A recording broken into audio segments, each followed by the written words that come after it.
All right, the NBA is back in action, this time without a bubble. Games tipped off last night with the revitalized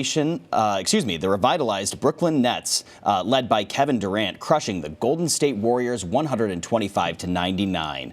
That was followed by the Los Angeles Clippers taking revenge on their crosstown rivals and defending champions, the Lakers, with a 116-109 win.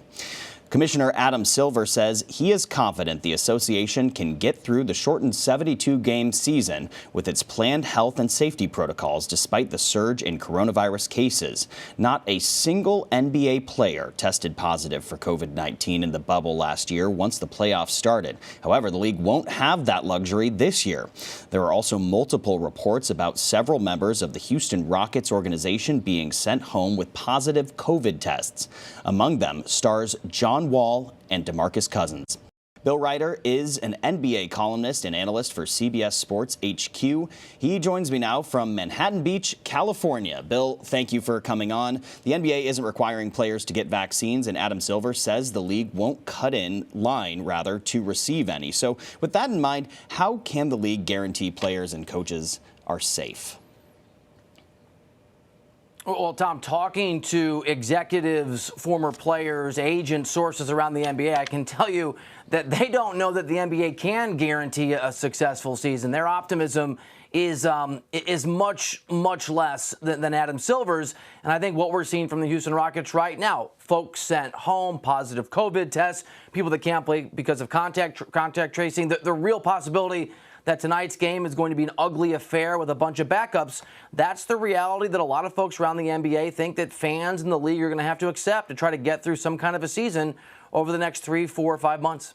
That's something that I feel like we're watching in slow motion. It's inevitable. It's going to happen. What is the NBA's plan to make up for canceled games and deal with the players who do test positive?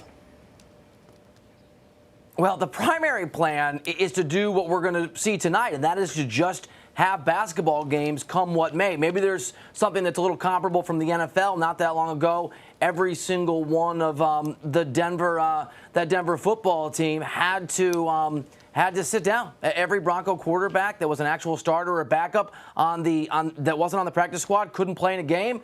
And the game went on, and it was ugly for the Broncos. The same thing is probably going to happen this season. Now, Adam Silver hasn't taken anything off the table and has said, the commissioner, that if things get really ugly and really bad, they could cancel a season. They could look to other options and other alternatives. I think a bubble is going to be very hard to come by, given the fact the players don't want to do that again.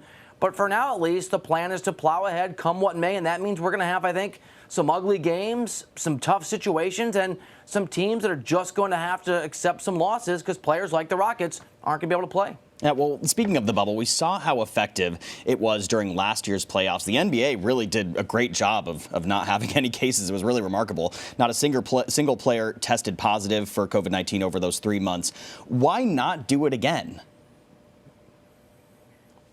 Yeah, I think because there's a direct correlation between the success that you just talked about, very rightfully, and the level of misery for everybody that was inside that bubble. The short answer is, and I get it. I mean, I'm an NBA reporter who almost went to the bubble, and when it was decided that I wasn't going to go, Tom, that was the happiest day of the summer for me. And just talking to players around the NBA, they don't want to do it again. Again, I get it. They don't want to be away from their families. They don't want to be away from their lives. They don't want to be away from their friends. It really is a microcosm of America right now. There is a raging pandemic. We know that it's spreading. It certainly is in California. We see the problem with the Rockets, and yet it's really difficult for people to hermetically seal themselves away from the world. And while the NBA did that successfully, players hated it so much. It was so difficult in their personal lives that they're really hoping they can avoid that by being safe, by wearing masks, by following a handbook of protocols that are going to need to be followed to the T if they're going to get through the season without, as you said, having to revert to some kind of bubble. It could happen, but everyone involved is hoping it will not. I guess it just